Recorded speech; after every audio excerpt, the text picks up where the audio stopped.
Wednesday, December 10th, 1975, and now Lowell Thomas.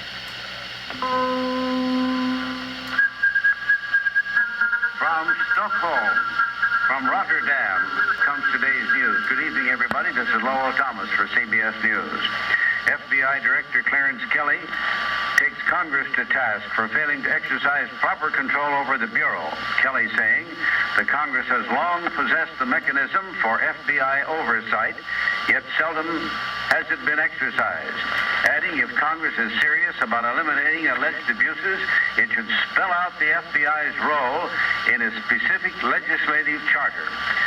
Kelley also said that under J. Edgar Hoover, the FBI had clearly committed some errors of judgment, but these, he continued, were the honest mistakes of well-motivated men in response to a tidal wave of new left and anti-war violence. And now this message. 11 Nobel Prize winners were cited today for greatest service to mankind in a glittering white tie ceremony in Stockholm. At the same time in Oslo, Norway, the awarding of this year's Nobel Peace Prize, accepting for Russia's Andrei Sakharov his wife, Yelena, who said that her husband's struggle for a general political amnesty is the struggle for the future of mankind. Here at home, the Pentagon today announced plans to sell to Israel an undisclosed number of F-15 Eagle jet fighters. The F-15, the newest, hottest plane in the U.S. arsenal. Its sales to Israel, the first ever to a foreign power. A key figure in the investigation into the disappearance of Jimmy Hoffa was indicted today by a federal grand jury in New York, but on another charge. Anthony Provenzano, a Teamster official in New Jersey, accused of conspiring to bribe a fellow Teamster official in order to arrange a $2 million loan from union funds. Muslim and Christian gunmen in Beirut were again battling today for control of the city's seafront, and along the way, setting fire and destroying the landmark St. George Hotel, one of the best-known hotels in the Eastern Mediterranean, a real beauty. The latest, another ceasefire. Those two bands of South Moluccan terrorists in Holland were urged today by fellow Moluccans to surrender at once. The leaders of Holland's Moluccan community telling the terrorists it would be the best contribution they could make to the cause of Moluccan independence.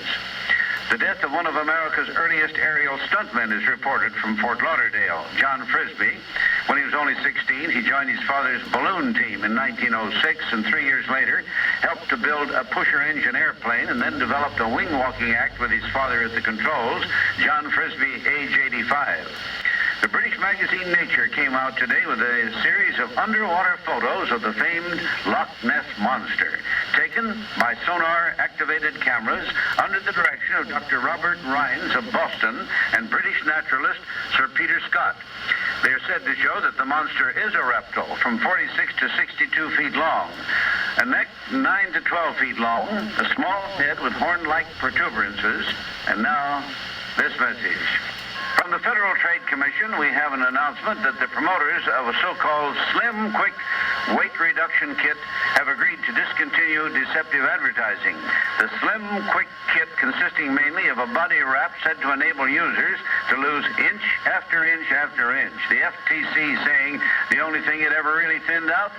Your wallet. And now for CBS News, this is Lowell Thomas saying so long until tomorrow.